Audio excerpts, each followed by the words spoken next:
Actualidad de los mercados.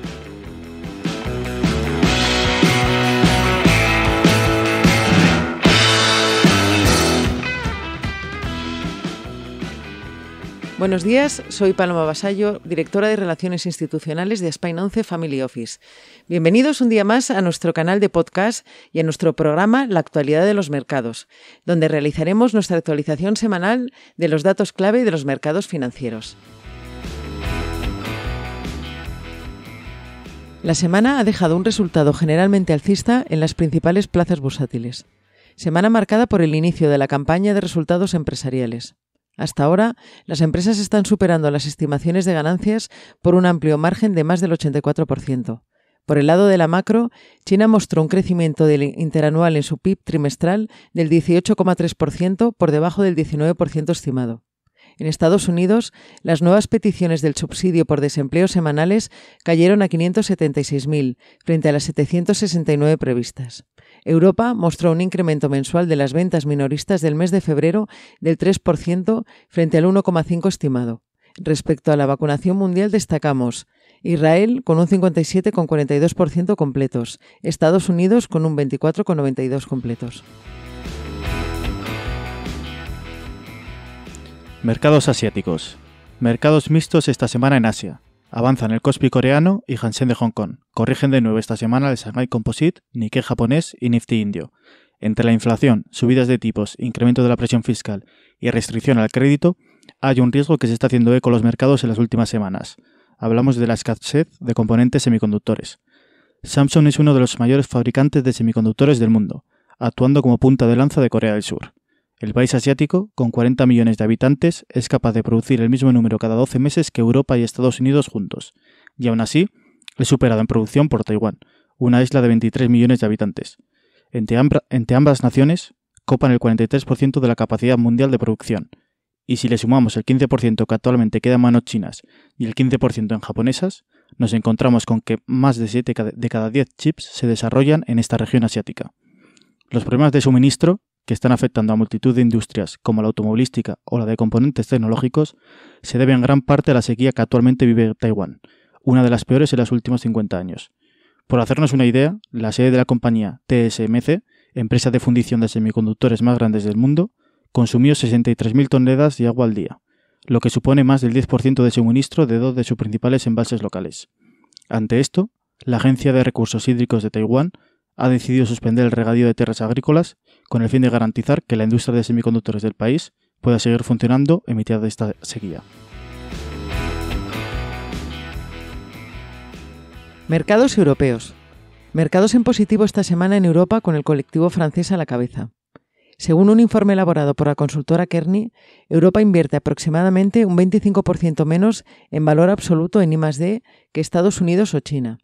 El viejo continente se sitúa por detrás de estos dos países y Japón, en cuanto al número de patentes de alta tecnología, con solo 855.000 registradas hasta 2020, frente, por ejemplo, a las 1,4 millones de China.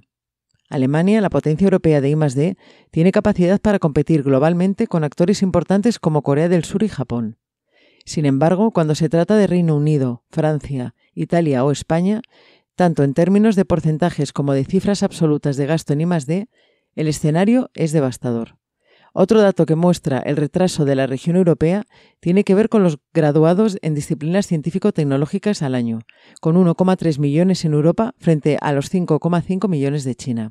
En línea con esto y en relación al problema de suministro de semiconductores antes mencionado, destacar que la Unión Europea ha decidido incluir en su estrategia 2030, con el programa Next Generation a la cabeza, que el 20% de los chips de última generación que se fabriquen en el mundo se hagan en Europa. Mercados en Estados Unidos. Mercados en positivo esta semana en Estados Unidos. Semana marcada por el inicio de la presentación de resultados empresariales con los principales bancos de inversión a la cabeza. Hasta ahora, más del 80% de empresas están superando las estimaciones de mercado con un amplio margen, según el proveedor global de infraestructura y datos de mercado financiero, Refinitiv. En los siguientes 5 días, alrededor de 80 compañías del Standard & Poor's 500 reportarán ganancias, incluidas 10 acciones del Dow Jones, en lo que será la primera gran semana de la temporada de ganancias del primer trimestre.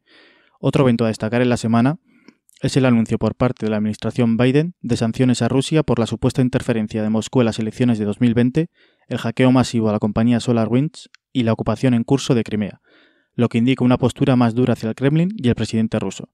De esta forma, Washington culpa por primera vez a la agencia de inteligencia rusa por la sofisticada operación de pirateo a SolarWinds, una acción que dio a Rusia el acceso a miles de empresas, incluidas agencias de gobierno de Estados Unidos.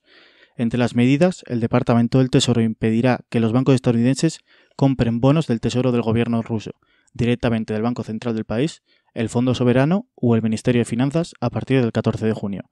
Además, bloqueará los préstamos de fondos al Banco Central de Rusia y otras instituciones. Por otro lado, se incluyen sanciones contra 32 entidades e individuos por su papel en la interferencia del Ejecutivo de Moscú en las campañas electorales de Estados Unidos, y contra 6 compañías tecnológicas rusas que dieron el apoyo a estas operaciones.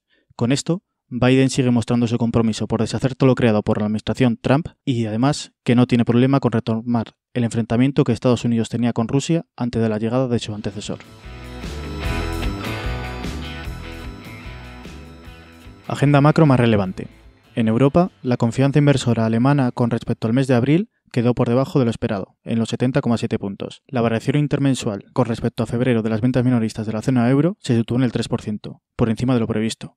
Y en cuanto al IPC de la zona euro respecto a marzo, la variación interanual se situó en 1,3, según lo esperado. Por el lado de China, los nuevos préstamos concedidos por el país asiático en el mes de marzo quedaron en los 2.730 yuanes, por encima de lo esperado. En cuanto a su PIB, referente a la variación interanual del primer trimestre, quedó en el 18,3%, 7 décimas por debajo de lo previsto. Y por último, su índice de producción industrial, referente a la variación interanual de marzo, quedó en el 14,1%, peor de lo previsto. Por último, en Estados Unidos, destacar los datos referentes a las ventas minoristas del mes de marzo, creciendo un 9,8%. Y además, destacar también los permisos de construcción, situándose en 1,76 millones, mejor de lo previsto.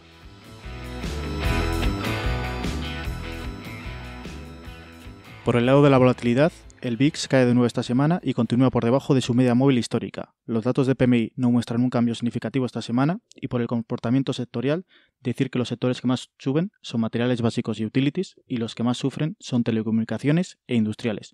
Por último, el sentimiento inversor se mantiene alcista esta semana.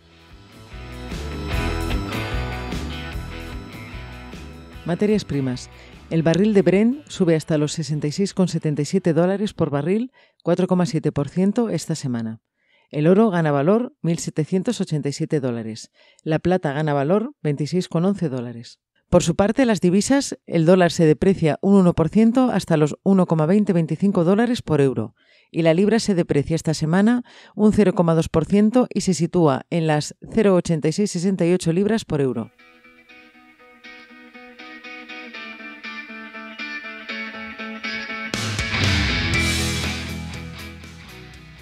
Llegamos al final de nuestro programa, la actualidad de los mercados. Espero nos acompañen en próximas entregas. Un placer estar con ustedes. Hasta pronto.